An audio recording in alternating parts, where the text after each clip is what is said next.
पहले ये खबर बताते हैं, बाद में आज की जो रिपोर्ट है उस पर आते हैं। खबर हरियाणा में जो नूह में दंगे हुए थे उसी को लेकर के है। यहाँ पर हरियाणा में जो यात्रा निकाली गई थी, ब्रजमंडल यात्रा, उसको जारी रखने के लिए एक महापंचायत बुलाई गई है पलवल में, जहाँ पर जानकारी के मुताबिक लोग जमा होने लगे हैं और अब तक तकरीबन 15,000 लोग इकट्ठा हुए हैं वहाँ पर, या हो सकते हैं। ये इस पंचायत को विश्व हिंदू परिषद की ब्रजमंडल यात्रा को शुरू करने के लिए जो बुलाई गई है विश्व हिंदू परिषद की तरफ से, VHP की तरफ से। तो विश्व हिंदू परिषद और बजरंग दल, ये दोनों संगठन बहुत ही कुख्यात हैं दंगों को करवाने के लिए, और इसमें माहिर भी हैं। 31 जुलाई को नूह में सांप्रदायिक हिंसा भड़कने के बाद ये यात्रा रोक दी गई थी। 31 जुलाई को इस धार्मिक यात्रा के दौरान हिंदू और मुसलमानों में टकराव हो गया था, जिसमें 2 होमगार्ड समेत 6 लोगों की मौत हुई थी और बड़े पैमाने पर यहाँ पर नूह और मेवात के इलाकों में और गुड़गांव वगैरह में हिंसा हुई थी और आगजनी वगैरह हुई थी। सर्व जातीय महापंचायत के नाम से बुलाई गई ये महापंचायत पहले नूह जिले के खीरा गांव में आयोजित करने का फैसला किया गया था, लेकिन कानून व्यवस्था को देखते हुए इसकी इजाज़त नहीं मिली। तब ये यात्रा 28 अगस्त को दोबारा से नूह के एक गांव में निकालने की तैयारी की जा रही है। यह महापंचायत इतवार को एक गांव में की गई, जो खीरा नूह जिले में है। अब चूँकि वहाँ पर हिंसा हुई थी बहुत, अभी भी वहाँ पर लोग परेशान हैं, लोगों की गिरफ्तारियाँ हो रही हैं और लोग घरों से छोड़ करके भागे हुए हैं। इस बीच ये दोबारा से यात्रा शुरू करने की बात सामने आ रही है, और यात्राएं निकलती रहती है, कोई मसला नहीं है, निकालना है निकालें, लेकिन उसमें जिस तरह से यात्रा के दौरान हथियार लेकर के लोग चलते हैं, उनके हाथ में तमंचे होते हैं, तलवार हैं, बंदूक, राइफल है और गदा, फरसे, भाले वगैरह, तो इस तरह की चीज़ों पर प्रशासनिक जो लेवल है पर उन पर रोकथाम होना चाहिए और वीडियोग्राफी कराना चाहिए। जहाँ से यात्रा शुरू हो और जहाँ पर ख़त्म हो, पूरे रास्ते में उनकी वीडियोग्राफी होनी चाहिए। अब ये चीज़ें मौजूद है, व्यवस्था मौजूद है, उपकरण मौजूद है, तो आसानी से इसकी वीडियोग्राफी हो सकती है, क्योंकि हिंसा जो होती है उसमें हिंसा का मोटिव होते हैं और हिंसा करने के लिए पहले से तैयारियां कर ली जाती हैं।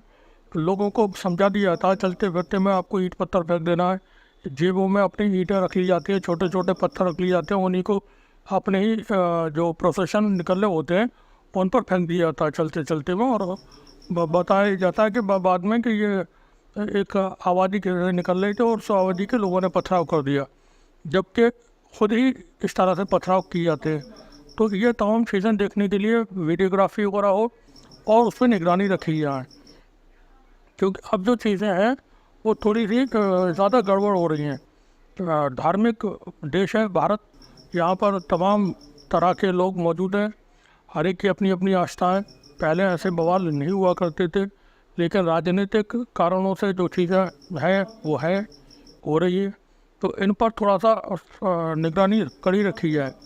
एक और ख़बर है, IPC की जगह जो इंडियन पिनल कोड है, ये 1860 में अंग्रेज़ों ने बनाया था, IPC और CRPC, जो जिससे गवर्न होती है हमारा जो एडमिनिस्ट्रेशन होता है और जुडिशरी के अंदर जो मुकदमे वगैरह चलते हैं तो CRPC और IPC की धाराओं पर ही चलते हैं। तो ये IPC की धाराओं में बदलाव के लिए उसकी जगह पर भारतीय न्याय संहिता विधेयक पुलिस को ये लाने की तैयारी सरकार ने की है।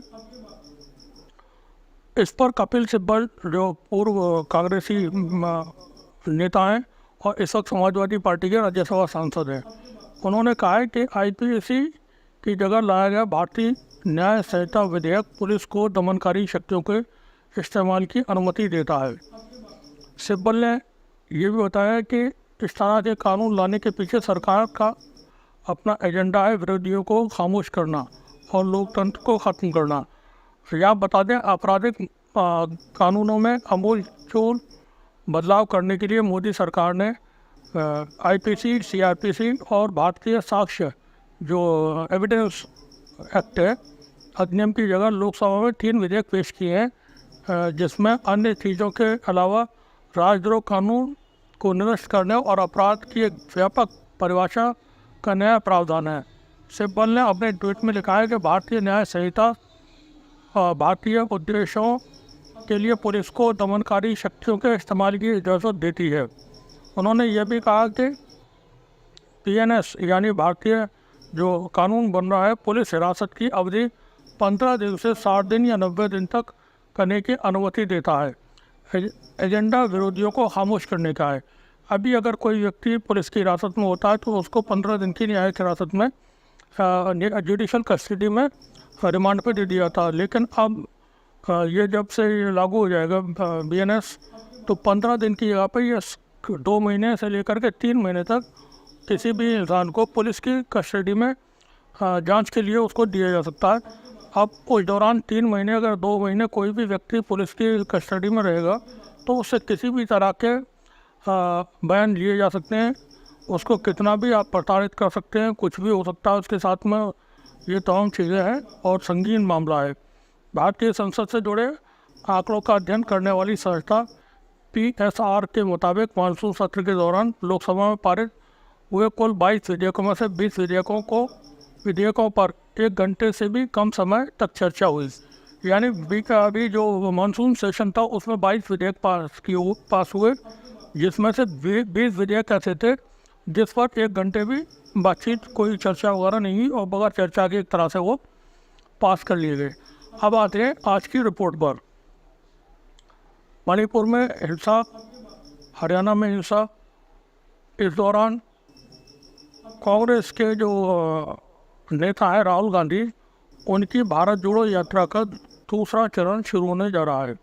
ये चरण 15 अगस्त से शुरू हो सकता है, 2 सितंबर से 4 सितंबर या 2 अक्टूबर से।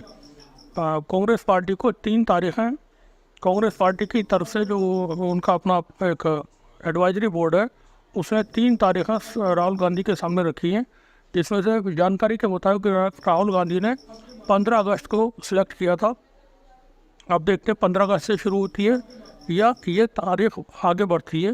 जैसा कि जानकारी मिली है 4 सितंबर या 2 अक्टूबर। ये यात्रा गुजरात से शुरू होगी और कोहिमा तक, मेघालय तक यात्रा जारी रहेगी। इस तरह से राहुल गांधी कन्याकुमारी से कश्मीर और कच्छ से कोहिमा तक पूरे हिंदुस्तान का ये सफ़र उनका हो जाएगा। ये यात्रा जो होने जा रही है राहुल गांधी की, तो उसको लेकर के नहीं बल्कि जो देश के अंदर परिस्थितियां बनी हुई हैं, क्योंकि अब जो चीज़ें हम अगर देखें तो संसद हो या संसद के बाहर, अभी पार्लियामेंट का सेशन था, मानसून सेशन, उसमें जो सत्ताधारी पार्टी है उसके नेताओं का जो बोलचाल थी, उनके बोलने का तरीका था, उनकी आवाज़ में जो लाउडनेस थी, वो कई चीज़ों को सामने लेकर के आती है।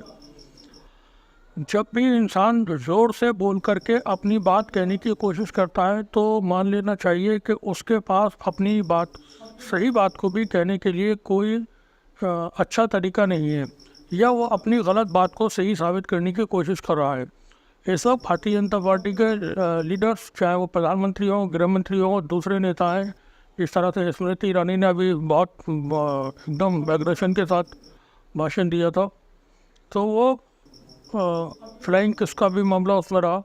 तो ये चीज़ें जो है वो भारतीय जनता पार्टी को बैकफुट पर लेकर के आती हैं। वहीं अब जो राजनीति है वो विचारों की लड़ाई से आगे जाने की तरफ दिखाई दे रही है, और ये लड़ाई एक तरह से दुश्मनी में तब्दील होती जा रही है।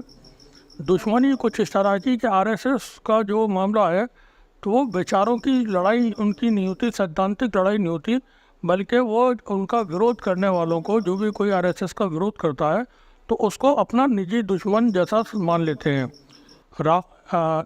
महात्मा गांधी से उनका जनसंघ का अपना विरोध था, हिंदू महासभा का विरोध था, तो वो उन्होंने महात्मा गांधी से पर्सनल लेवल पर एक दुश्मनी मान के उसको लड़ाई को लड़ा और महात्मा गांधी की उसमें दुश्मनी में हत्या कर दी गई। जब एनिमिटी होती है, विचारों की लड़ाई नहीं होती, विचारों में मतभेद को आप दुश्मनी में तब्दील कर लेते हैं, तो वहाँ पर किसी को भी पूरी तरह से फ्रेम से ये हटाने की कोशिश करते हैं। और जिसको कहते हैं कि मुक्त, कांग्रेस मुक्त, गांधी मुक्त, तो ये जो मुक्ति मीन्स हमेशा के लिए परमानेंट सॉल्यूशन।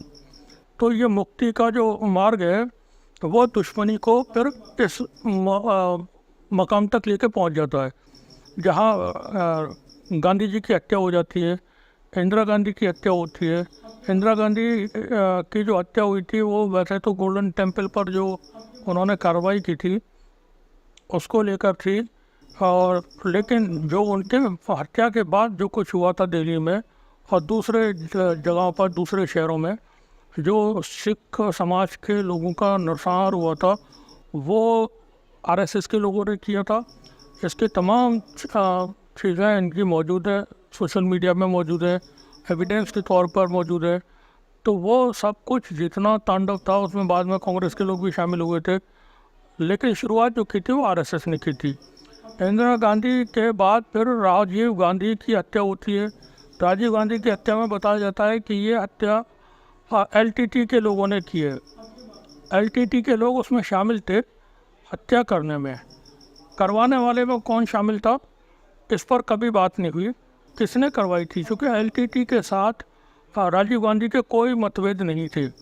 मतभेद थे श्रीलंका में जो भारत ने अपनी शांति सेना भेजी थी उसको लेकर के, और राजीव गांधी जब श्रीलंका गए थे तो उनके ऊपर वहाँ पर हमला भी हुआ था, लेकिन बाद में वो भारत ने अपनी फौज को वहाँ से वापस बुलाया। प्रभाकरन के साथ राजीव गांधी जो प्रधानमंत्री भारत थे उस वक्त, उनकी लंबी बातचीत अशोका होटल में दिल्ली के अंदर हुई। प्रभाकरन को स्पेशल विमान से चेन्नई, जो मद्रास था पहले, वहाँ से बुलाया जाता है। चेन्नई में 1-to-1 राजीव गांधी और प्रभाकरन की बातचीत होती है। प्रभाकरन को 400 करोड़ रुपए साथ में दे करके वापस भेजा जाता है। तो किसी तरह का मतभेद वहाँ पर राजीव गांधी और प्रभाकरन या एलटीटी के बीच में नहीं था। तब फिर राजीव गांधी की हत्या एलटीटी के लोगों ने क्यों की?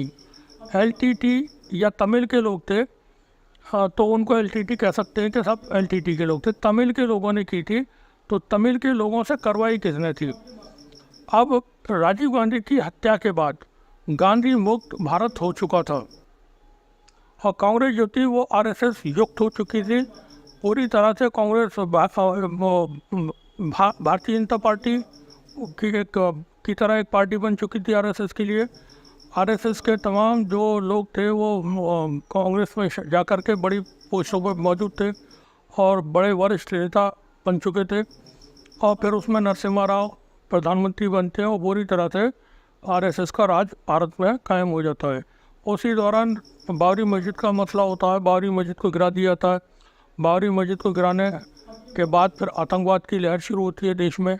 जगह जगह पर धमाके होते हैं, हमले होते हैं, बहुत सारे जो लोग थे उसमें वो मारे जाते हैं, बेकसूरों की हत्या होती है, और एक वर्ग विशेष या धर्म विशेष के लोगों को उस आतंकवाद की आड़ में बलि चढ़ा दिया था और उनको सीधे सीधे टारगेट किया था। बड़े लोग, बड़े नेता बयान दिया करते थे टेलीविजन पर कि जो भी आतंकवादी घटना होती है उसमें मुसलमान ही क्यों पकड़े जाते हैं। हम कहते हैं कि मुसलमान आतंकवादी नहीं होते, लेकिन हर आतंकवादी घटना में मुसलमान ही शामिल क्यों होते हैं, इस तरह के बयान बड़े बड़े नेता दिया करते थे। वो पूरा खेल एक था जो व्यवस्था ने मिल कर के, आरएसएस के साथ मिल कर के, और जिसमें मीडिया भी शामिल था, सब ने मिल कर के खेला था। जब उसका भांडा फूटता है, एटीएस की टीम बनाई जाती है मुंबई में, और वो फिर जो उड़ीसा में हुआ था क्रिश्चियंस के साथ में, तो वहाँ जो क्रिश्चियंस के साथ उड़ीसा में मारकाट हुई थी, चर्च चलाए गए थे, ईसाइयों के नरसंहार हुआ था, पूरी बस्तियाँ वहाँ पर आग के हवाले कर दी गई थी। उसके बाद फिर एक एटीएस की टीम बनाई जाती है हेमंत करकरे, सालास्कर, ये लोग शामिल थे। और वो खुलासे करती है और बड़े बड़े लोगों के नाम, जिसमें दिग्विजय सिंह, इंद्रेश कुमार और कर्नल पुरोहित, साध्वी प्रज्ञा और तमाम लोगों के नाम उसमें आते हैं कि ये लोग सब शामिल हैं। समझौता एक्सप्रेस ब्लास्ट है, अजमेर ब्लास्ट है, मक्का मस्जिद ब्लास्ट है, तकरीबन 16 या 18 मामले थे, उसमें लोगों के नाम शामिल किए जाते हैं। जो आगे चल के जो सरकार बदलती है 2014 में, और वो तमाम नाम सब जांचों में बाहर कर दिए जाते हैं, वो सबको राहत मिल जाती है। बड़े लोगों को कम से कम, कुछ के खिलाफ मुकदमे भी अदालतों में जारी हैं। अब चूँकि राहुल गांधी ने मणिपुर में जो हिंसा हुई है, मणिपुर की हिंसा को पूरे देश में पहुंचा दिया है।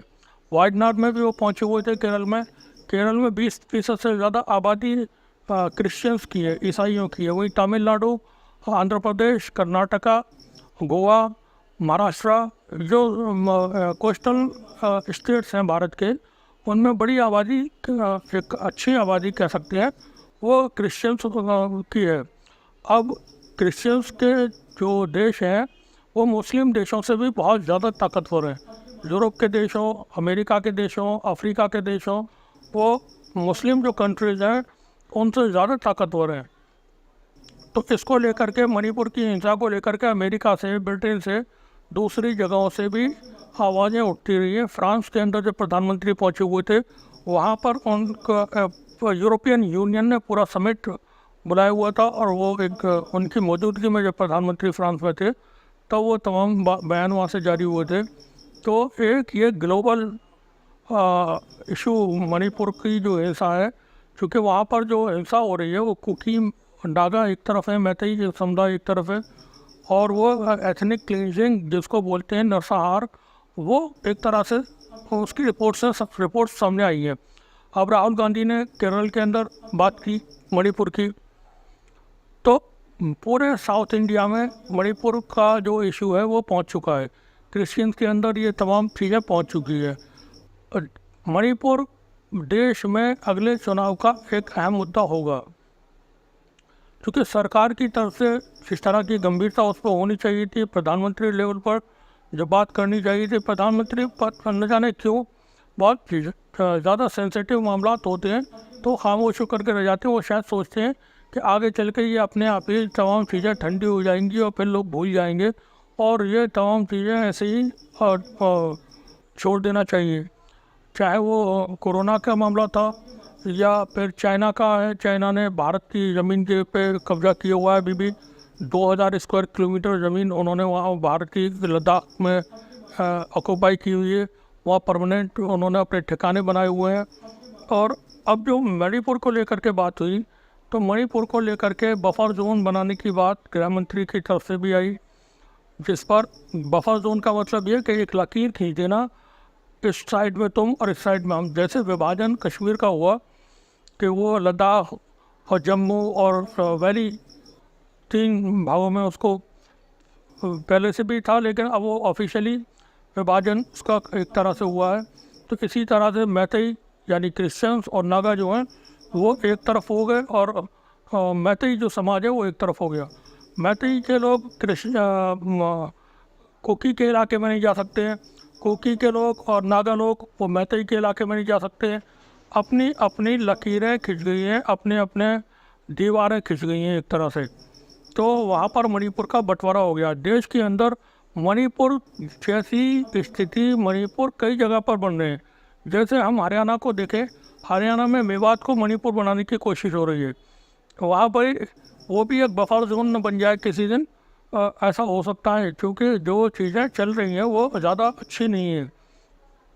हरियाणा में जैसा रिपोर्ट है, जब से भारत आज़ाद हुआ है कभी हिंदू मुस्लिम कम्युनिटी के दरमियान कोई झगड़े नहीं हुए, कोई दंगे फसाद नहीं हुए। अब हुए हैं। अब किसकी वजह से हुए हैं? विश्व हिंदू परिषद, बजरंग दल, इन संगठनों की वजह से।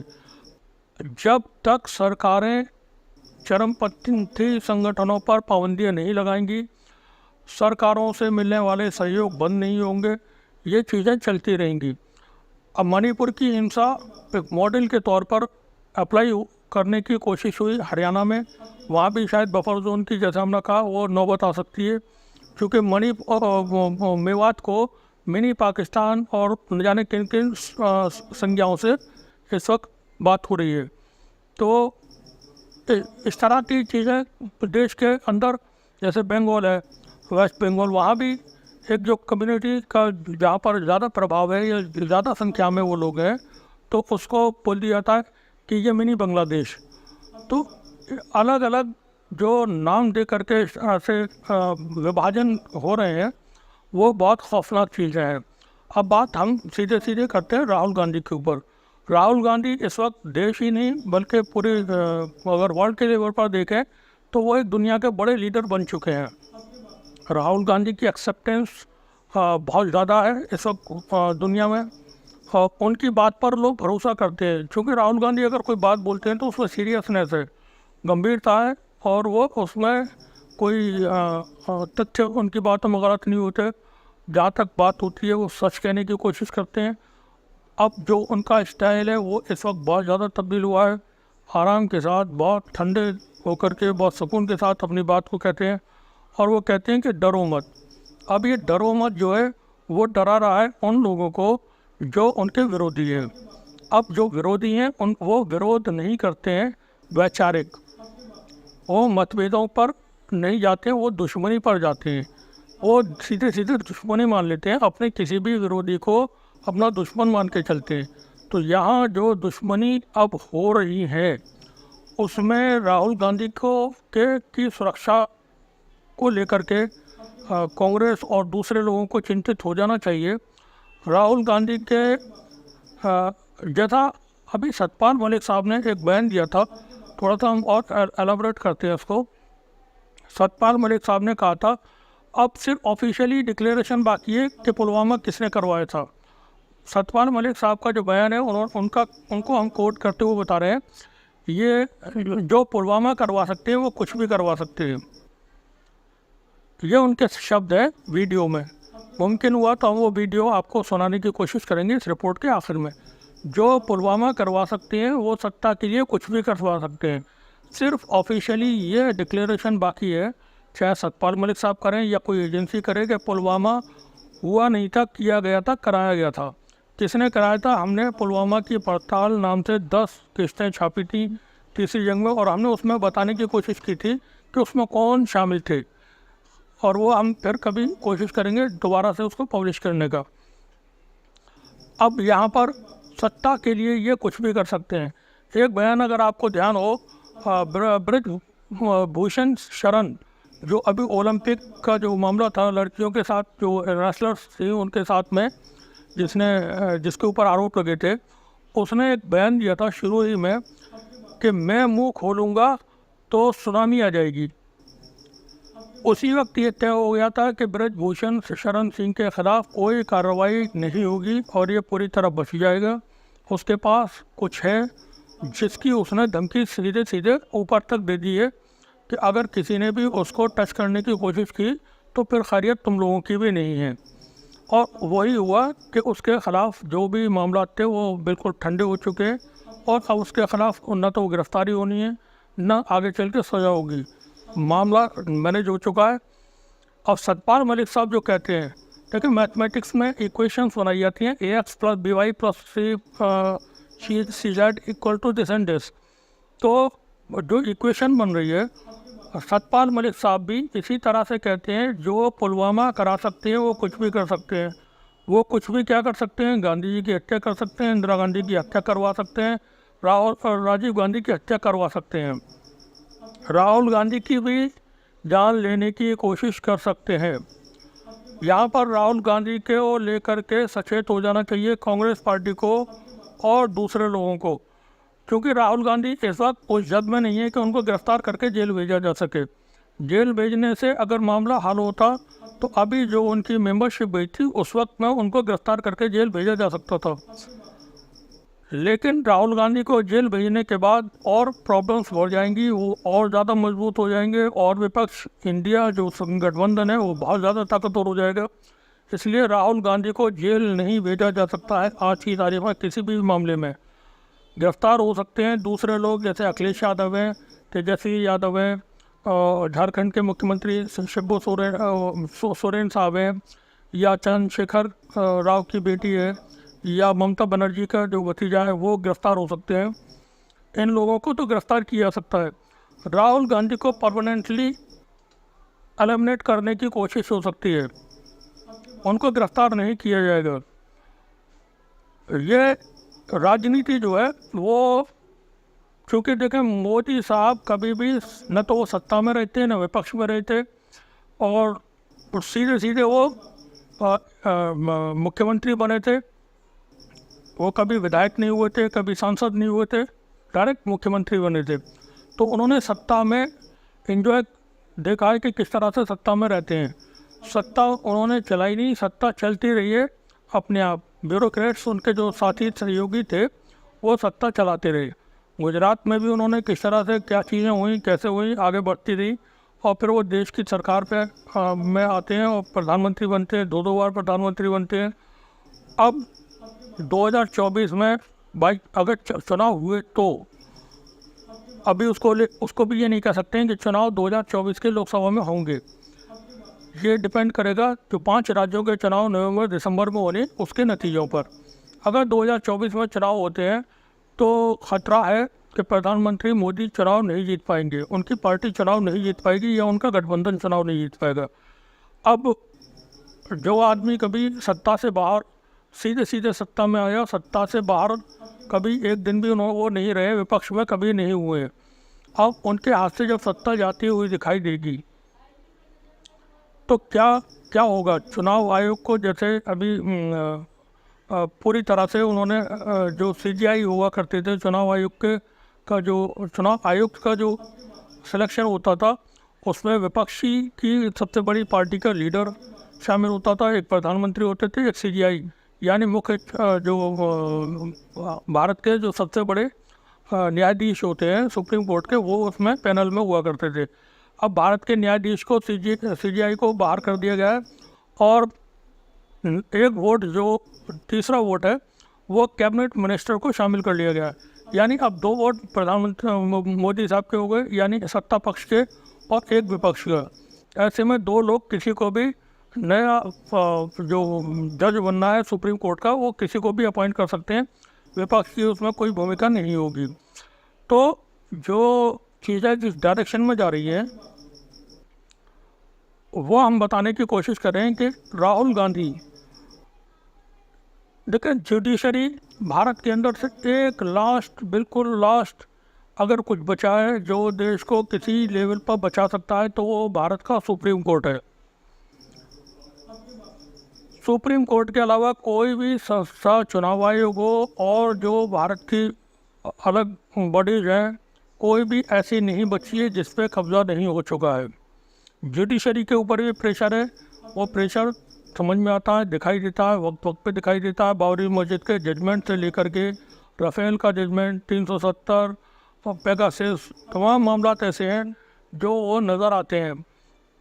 अब कई लाइन पर एक साथ काम चल रहे हैं। धार्मिक उन्माद के लिए ज्ञानव्यापी का इशू मौजूद है, सेपरेशन के लिए विवाद का मौजूद है, राजनीतिक में कुछ भी हो सकता है, वो कुछ भी जो है बहुत ज़्यादा ख़तरनाक भी हो सकता है। ऐसे में राहुल गांधी एक टारगेट है इस वक्त। तो चूँकि जो इंडिया गठबंधन है उसके सबसे बड़े या सबसे अहम लीडर हम उनको कह सकते हैं, और उम्र में तो उनसे बड़े बड़े बहुत हैं, और स्टेटस में भी उनसे कम नहीं है, चाहे मल्लिकार्जुन खड़गे हैं, नीतीश कुमार साहब हैं, या और जो लीडर्स हैं, उनकी अपनी पोजीशंस बहुत बड़ी हैं। लेकिन ये जो चीज़ें हैं, RSS जैसा हमने बताया, RSS विचारों के मतभेद नहीं करता है किसी से भी। बाबरी मस्जिद चाहिए थी, उसके लिए क्या क्या किया गया, कैसे कैसे किया गया, सबकी जानकारी में है। वो एक अलग से हिस्ट्री है उसकी पूरी, और वो उन्होंने हासिल कर ली। ज्ञानव्यापी जानी है, जाएगी। तमाम पूरे हिंदुस्तान के और दुनिया भर के मुसलमान मिलकर के ज्ञानव्यापी मस्जिद को नहीं बचा पाएंगे।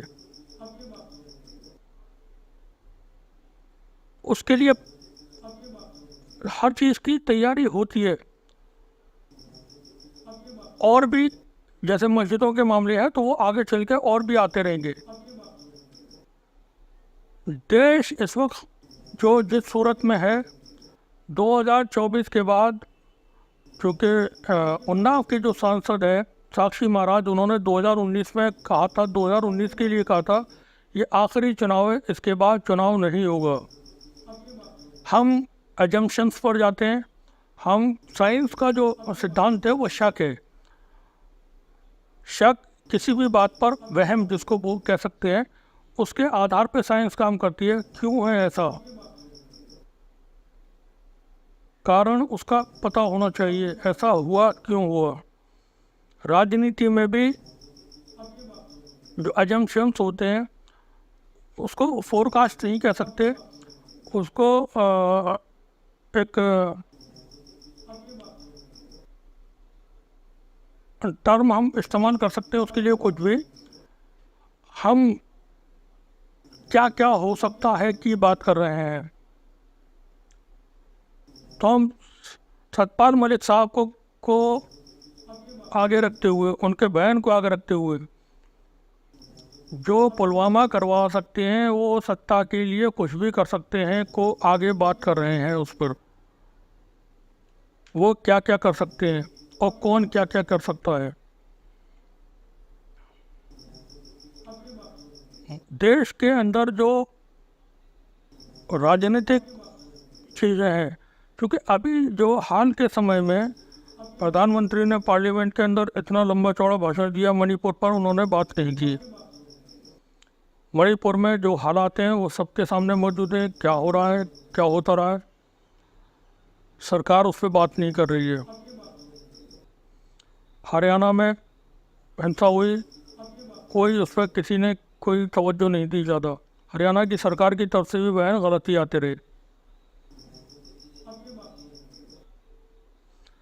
लड़कियां धरने पर बैठी, उनको जाट हैं, ये खालिस्तानी सपोर्टर्स हैं, ये फलाना है कह करके अपमानित किया गया। किसान आंदोलन करने बैठे, उनको खालिस्तानी और जाट और दूसरे शब्दों से उनको नवाजा गया। CANRC को लेकर मुसलमान बैठे, उनको पाकिस्तानी, खालिस्तानी और पता नहीं क्या क्या उनको बोल करके दबाने की कोशिश की गई। हमले किए गए और हथियार ले करके लोगों को वहाँ भेजा गया हमले करने के लिए। कई तरीके से चीज़ें की जाती हैं। आने वाला वक्त जो है उसमें बहुत सख्त सरकार की तरफ से कुछ कदम हम देख सकते हैं उठाते हुए सरकार को। 15 अगस्त करीब है, सभी को आज़ादी की बहुत बहुत मुबारकबाद। देश आज़ाद रहे। हम अगले साल भी 15 अगस्त खुशी के साथ मनाएं, आज़ादी के साथ मनाएं, ये उम्मीद करते हैं। आप लोग भी सब दुआ करें, देश की फ़िक्र करें और आज़ादी की फ़िक्र करें। इस दुनिया में सबसे कीमती चीज़ अगर कोई है तो वो है आज़ादी। एक कटा है, उसके चंद अशार के साथ, दर बंद कलीसा बंद, इधर बंद उधर बंद, मुझे ले गया सयाद उठा के, पहले मेरे पर काटे फिर किया परबंद, पिंजरे में जाके खुली मेरी आंखें, देखा कुछ इधर बंद कुछ उधर बंद, देना चाहता था पैगाम मोहब्बत की जालिम ने मगर ज़बां बंद। आज़ादी ही सब कुछ है। तो गुलामी, कैद, वो मौत के जैसी है। अपनी आज़ादी को बचाने के लिए फ़िक्र करें, कोशिश करें, देश आज़ाद रहे। शुक्रिया, बने रहिए हमारे साथ, देखते रहिए तेजंग न्यूज़।